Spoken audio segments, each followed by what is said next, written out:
Lagi kong itataas bandila ng Pilipinas. Saan mang sulok ng mundo, iwawagayway ko ito.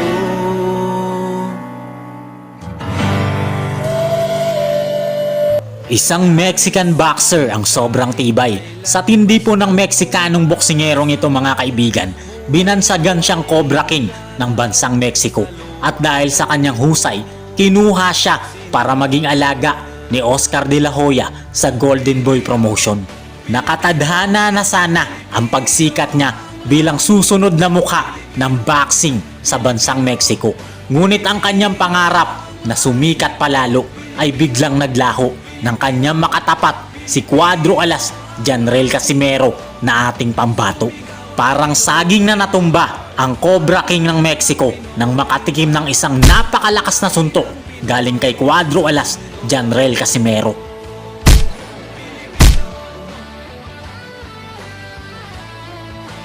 Hagulhol at iyak po ang kanyang pamilya, lalo na si Oscar De La Hoya sa mapait na sinapit ng Mexicano sa ating bida.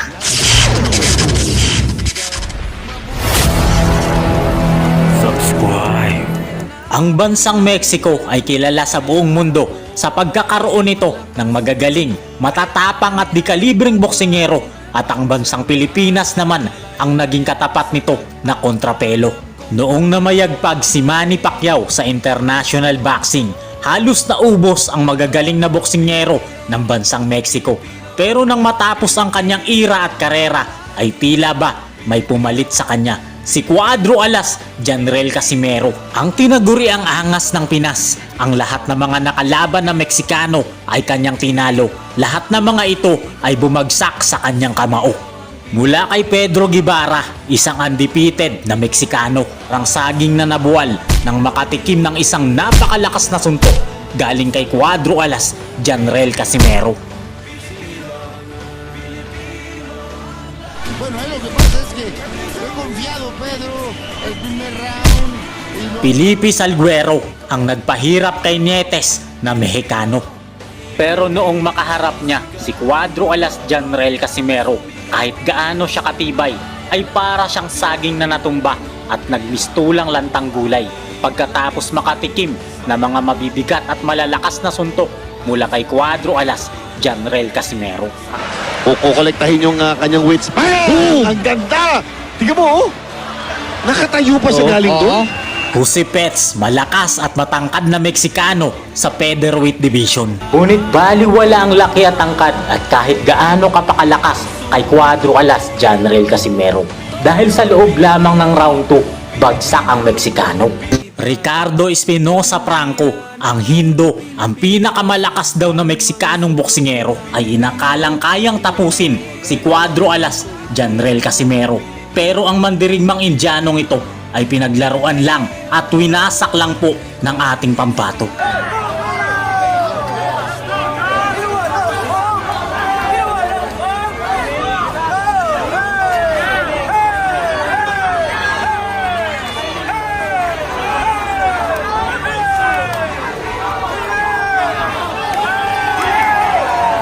Cesar Ramirez, isang dekalibreng boksingero ng Mexico na nagpahirap kay Cuadro Alas Janrel Casimero.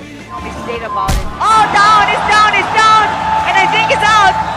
It's over! That's it. Oh, what a Well, we knew he was beautiful-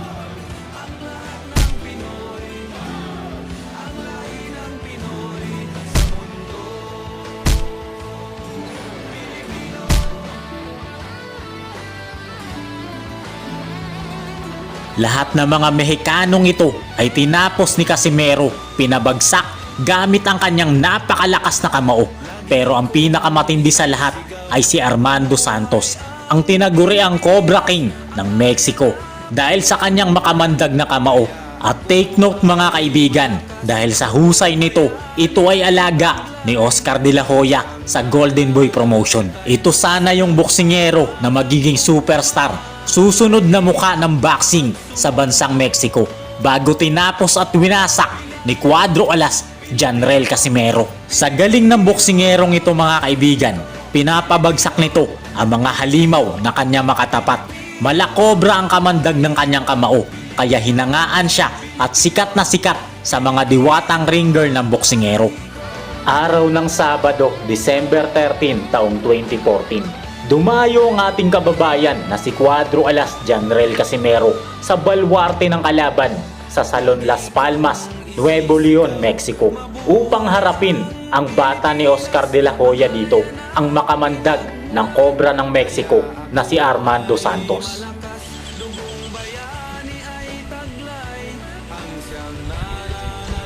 Ang laban na ito ay ang main event ng torneo at si Oscar de la Hoya din ang promoter ng laban na ito.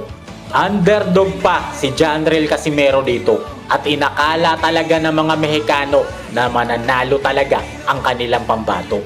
Pero di nila alam, nagugulati ni Cuadro Alas, Janrel Casimero, si Oscar de la Hoya at ang lahat ng Mexicano na nanunood ng laban sa venue.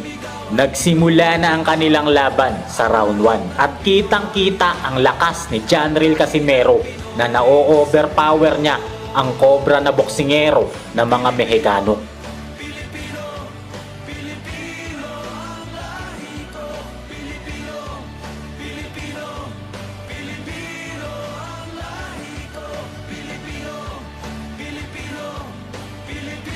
Mismatch talagang laban dito dahil napakalakas at napakagaling ni Cuadro Alas, Janrel Casimero.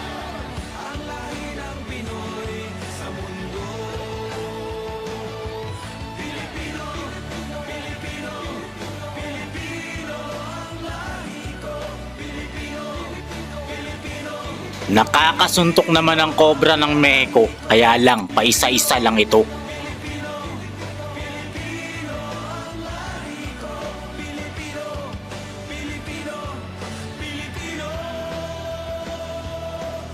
Lagi kong itataas bandila ng Pilipinas, saan mang sulok ng mundo, iwawagayway ko ito. Halatang halata dito ang pagkakaiba ng katawan ng dalawang boksingero. Napakalaki ni Armando Santos na Cobra ng Mexico, habang payat naman si Cuadro Alas na ating pambato.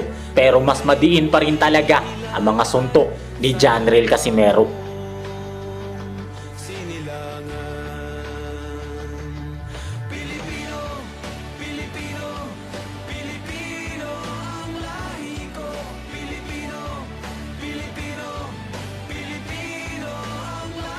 One-sided ang laban at ito yung gustong-gusto ng mga Filipino boxing fans, ang makita na mandarag at mangwasak si Cuadro Alas, Janrel Casimero gamit ang kanyang mga malalakas na kamao.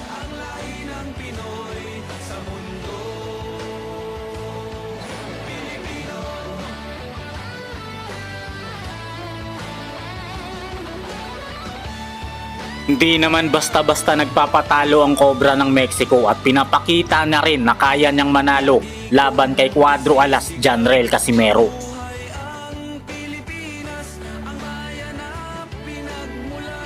Kaya ako ay malakas, dugong bayani ay taglay, ang siyang nananalaytay sa nag-aalab kong kamay. Pag sumunto, Sa pinakahuling segundo ng round 1, isang napakabilis at napakalakas na counter left hook ang pinakawala ni Casimero. Parang saging na nabuwal ang Cobra ng Mexico.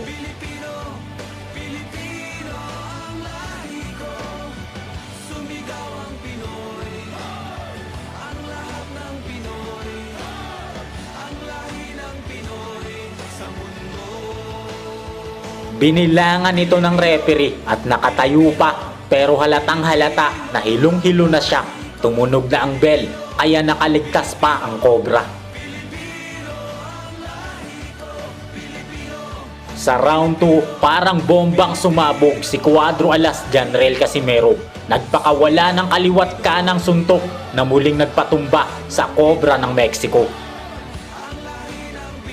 Binilangan siya ng referee, pero ang makamandag na Cobra na si Armando Santos ay hindi na nagawang makatayo pa sa bilang ng referee. Iyak ang kanyang pamilya, lalong-lalo na si Oscar de la Hoya sa mapait na sinapit na pagkatalo niya sa ating bida. Si Cuadro Alas Janrel Casimero na kaya ang katapat na mga Mexicano at ng magagaling na Hapon na boksingero at muling magtataas ng karangalan at bandila ng mga Pilipino. Huwag kang mahiyang magkomento. Ang Diyos ay mabuti.